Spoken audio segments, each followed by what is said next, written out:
Hello, and welcome to another episode of Skyrim Plus. Today I'm featuring Sagitar Stables by Lady Sagitar. When you start your playthrough, you'll receive a note from the courier. It's from the owner of the home who you're old friends with. He asks you to look after the home and his horses, as he travels to find more beautiful wonders for his garden. The note explains some unique details about the home and where it's located. Now that we know more about the home and have been invited to stay, let's check out the map. Here we are at Sagitar Stables. We're right across from Fort Greymore, near Bleakwind Basin, Whiterun, Silent Moon's camp, and here we are again at our featured home, Sagitar Stables. For our world space view, here's Sagitar Stables. You can see Whiterun in the background. As we turn to the right, you can see the Western Watchtower. We're right next to the abandoned house, and we're right across from Fort Greymore. As we cross the street again, we're back at our featured home, Sagitar Stables. Let's drop down and take a closer look. And here we are outside of Sagitar Stables. The property's gated, and it has some impressive lighting with these elevated braziers. When you open the gate, we have a stone path to our home. And here's a look at the outside. It looks like your typical Whiterun themed home, but the home is larger than it appears, and you're in for quite a treat with all of the amenities. One of my favorite parts about the home are all of the pops of color you'll find in the garden. Bob Ross would have a hard time competing with this work of art. To the right of the home, you have a vegetable garden, with cabbage, leeks, gourds, potatoes, and wheat. As we turn towards the fence, we have a juniper tree, lavender, nightshade, tundra cotton, mountain flowers, and an excellent view of Fort Greymore. Here's one of the 3 gorgeous cherry blossom trees on the property, as well as an apiary and a well for some fresh drinking water. Now let's see what else this yard has to offer. Also, consider subscribing to my channel if you haven't already. Next, we have a cow that you can milk. We have a few chickens. Here are their nests with the harvestable eggs. You can use those eggs in both cooking and alchemy. And then as we turn, we find some training dummies to sharpen your combat skills. Lady Sagitar made her home versatile, so it could fit a variety of builds. Perhaps the most unique feature of the home are the 34 horse stalls. It looks really impressive and gives you the opportunity to collect animals to your heart's desire. She also included 4 custom horses. First, this spotted white horse's name is Captain. This black horse's name is Bear. This brown horse is named Star. And this dark horse with the pretty eyes is Willow. I think each of these horses is a little faster than usual. Now that we've met the horses, we'll take one more spin around the property, and I'll tell you about the different versions of the main file. The mod comes in 3 versions, which are Original, which is Lady Sagitar's horse mesh, Vanilla, and the Witcher 3 horse mesh version. Just install one of the versions. The original horses are marked as horse race to be compatible with most horse mods, but they can't wear any other saddles besides the ones they come with. The vanilla horses and Witcher 3 horses can wear any tack designed to fit their meshes. Now let's see what the inside has to offer. And here we are in the entryway to Sagitar Stables. It looks pretty grand with these tall ceilings. To the left, we have all of the shrines to the divines and their amulets. I love how the light from the windows brings attention to them. And speaking of window lighting, you get the same effect on the other side of the entryway, highlighting the Whiterun banners and a few mannequins to display some of your favorite armor sets. As we go past that, you have a display area for your black books and the Agma Infinium. And just opposite that, you have a display area for the right eye of the Falmer. Next, we're heading into a large open space that contains both the library and the dining hall. We'll start by checking out the dining hall, where you have a large dining room table for your family and followers to eat. And another of my favorite features of the home are these fish tanks. There are 6 for the larger fish in this first room. You place the fish in the tanks that you catch with the Anniversary Edition add-on. Here's a bar area for your followers to hang out. Here are tons of harvestable ingredients above this large fire pit, a cooking pot and an oven for your cooking needs. And then straight ahead you have some food and drink storage, as well as a sink with running water. You just activate that button on the right and the water flows. Realistic Water 2 and Water for EMB has the bug that turns the water gray, so the mod author suggested using Cathedral water if you want it clear. Now we'll go check out the library. This desk space offers storage for keys, scrolls, notes, and journals, and it offers a really cool magical chest. The magical chest contains a spell tome. Read it and it will end up being a spell in your magic menu, so if you're away from home and become over-encumbered, cast the spell to place items in your magical chest and move around freely. And if you want to keep items in your magical chest instead of your inventory, you can store them there and use them whenever. And when you return home, you can find the stored items within the chest in the office. You also have a barrel on the desk to discard unwanted items. And here's another look at those fish tanks. These are so cool. I wish more homes use these. And then here's your library. You've got some really cool decorations like this giant and this bear. There are tons of bookshelves for the bookworms of Skyrim, and you have all 13 standing stones above this fireplace. So that gives you access to all of the standing stones and all of the shrines conveniently located in your home. That's pretty nifty. Now we'll venture into this next hallway and see what it has to offer. It looks like we have a set of doors to the right and the left. We'll head left first, into the bathroom. And check out this Dibellan-themed bathroom. You have several statues of Dibella and a painting cleverly censored by use of one of those flowers. That was clever, Lady Sagitar. Here's a sink with activatable water. You have a beach painting above that, and a spot to display the model ship if you've gone far enough into the Thieves Guild questline. Along the back wall, she used a candle and some soul gems to decorate. And here's a tub with a water activator where you can soak your cares away. But if you don't want to get pruny fingers, you also have a shower with activatable water. Regardless of your preference to clean off the blood of the fallen, Lady Sagitar has you covered.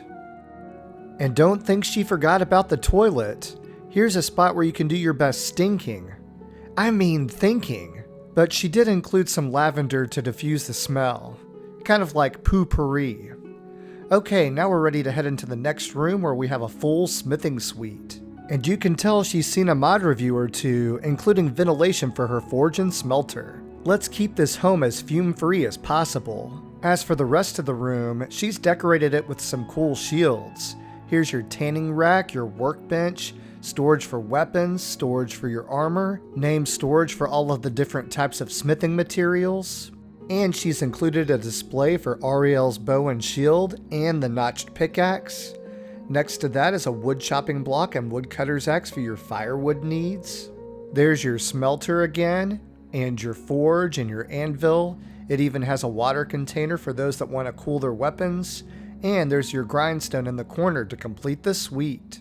Now that we've seen our smithing suite, we'll head back to the hall, where we find a display for some of the Thieves Guild quest items if you've collected them, a spot for some of the insects in a jar. You also have plenty of weapon racks to store some of your favorite weapons. And of course, we have to have a horse-themed painting in this home. And speaking of paintings, this whole home has some great artwork.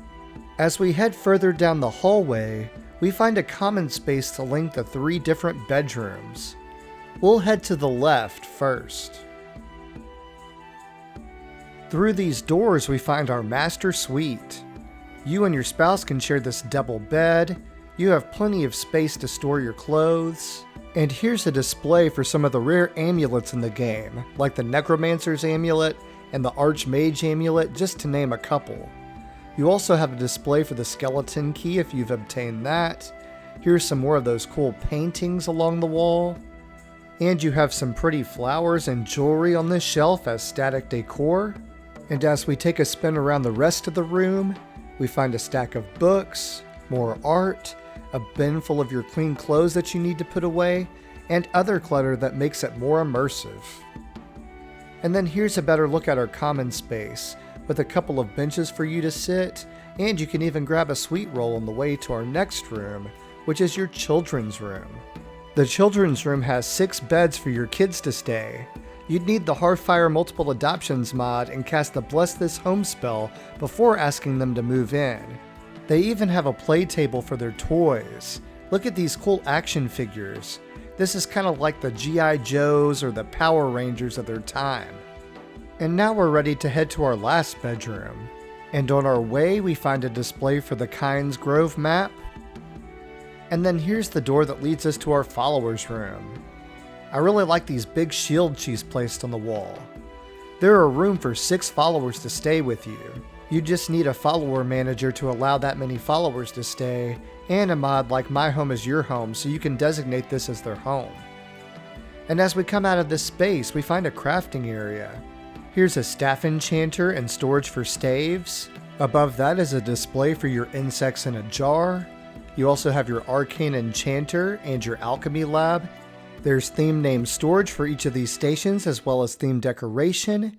And here's another training dummy for the warrior builds to practice with. And here's a small armory with several mannequins to display some of your favorite armor sets, weapon racks and display cases to show off some of your favorite weapons, and banners from around Skyrim. How awesome does this space look? And back to showing off art, check out this cool violinist painting. I don't know why I like this one so much, but I definitely found it unique. And then when we look to the other side of the armory, we find a trophy room. There's space for the Mask of Clavicus File, the Dragon Claws, Paragons, Dragon Priest masks, Daedric items, and Elder Scrolls. What a cool space. And now we're going to head into our next space, the garden. You have a Gildergreen tree as your centerpiece, surrounded by 12 small fish tanks, as well as 30 Hearthfire soils to plant whatever you want. Here's a display for the Ethereal Shield and the Dawnguard Rune Shield. And to the right is a spot to display Ysgrimmor's Shield and Wuthrad, along with spots for Herebane's Courage and Fortress, although you'll need to install the Cutting Room Floor mod for those to be collected. As we come down the stairs, we can take a closer look at our fish tanks. How cool are those? You just activate them and whatever you catch fishing you can place in there, as long as they're small fish. And I'm currently using the mod Roses of Remembrance to plant the roses you see in the Hearthfire soils, but you can plant whatever you want. Now we'll head to the next room. And when we head through these doors, it takes us into another garden. This one looks very similar to the Archmage's quarters at the College of Winterhold. That center garden sure does look relaxing. As we walk around the room, you'll notice plenty of other ingredients you can pick up off of the shelves and the tables too. Or even insects flying around that are useful to make potions. One idea would be to come here to harvest the ingredients to plant in the fertile soils in the other room.